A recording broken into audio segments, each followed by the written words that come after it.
അമ്മേ നാരായണ, 2025 വർഷത്തെ അഷ്ടമി കൊണ്ട് പൂജവെപ്പ്, മഹാനവമി ആയുധപൂജ, വിജയദശമി വിദ്യാരംഭത്തെക്കുറിച്ച് ജ്യോതിശാസ്ത്രപരമായി നമുക്ക് ഇവിടെ മനസ്സിലാക്കാം.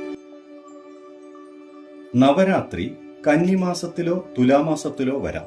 കന്നിമാസത്തിലെ കറുത്ത വാവ് കഴിഞ്ഞ് വെളുത്ത പ്രഥമ മുതൽ 9 ദിവസമാണ് കേരളത്തിൽ നവരാത്രി ആചരിക്കുന്നത്. നവരാത്രി വ്രതം ആദ്യം അനുഷ്ഠിച്ചത് ശ്രീരാമനാണ്.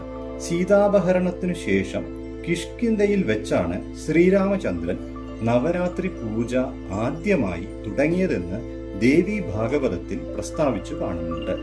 ആ വ്രതം എല്ലാവരും അനുഷ്ഠിക്കണമെന്ന് നിർബന്ധമായത് സുദർശൻ എന്ന രാജാവിന്റെ കാലം മുതൽക്കാണ്.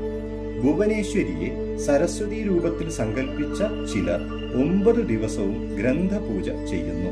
കേരളത്തിൽ ദുർഗാഷ്ടമി ദിവസം ഗ്രന്ഥം വയ്ക്കുകയും വിജയദശമി ദിവസം ഗ്രന്ഥം എടുക്കുകയും ചെയ്യുന്നു. വിദ്യാരംഭം ദശമി സമയത്തു വേണം. സൂര്യോദയത്തിനു ശേഷം 6 നാഴിക ദശമി ഉണ്ടെങ്കിൽ ദശമി കഴിയുന്നതിനു മുമ്പ് ഗ്രന്ഥം എടുക്കണം. 2 ദിവസം അങ്ങനെയുണ്ടെങ്കിൽ 2ാമത്തെ ദിവസമാണ് വിദ്യാരംഭം. സെപ്റ്റംബർ 29 തിങ്കളാഴ്ച അഷ്ടമി കൊണ്ട് പൂജവെപ്പ്. ക്ഷേത്രങ്ങളിൽ പൂജയ്ക്ക് വയ്ക്കുന്നവർ 5 മണിക്ക് ശേഷം പുസ്തകങ്ങൾ സമർപ്പിച്ചാൽ മതിയാവുന്നതാണ്. വീട്ടിൽ പൂജ വയ്ക്കുന്നവർ 6:45 പൂജ വയ്ക്കാവുന്നതാണ്. ഒക്ടോബർ 1 ബുധനാഴ്ച മഹാനവമി ആയുധ പൂജയായി ആചരിക്കേണ്ടതാണ്.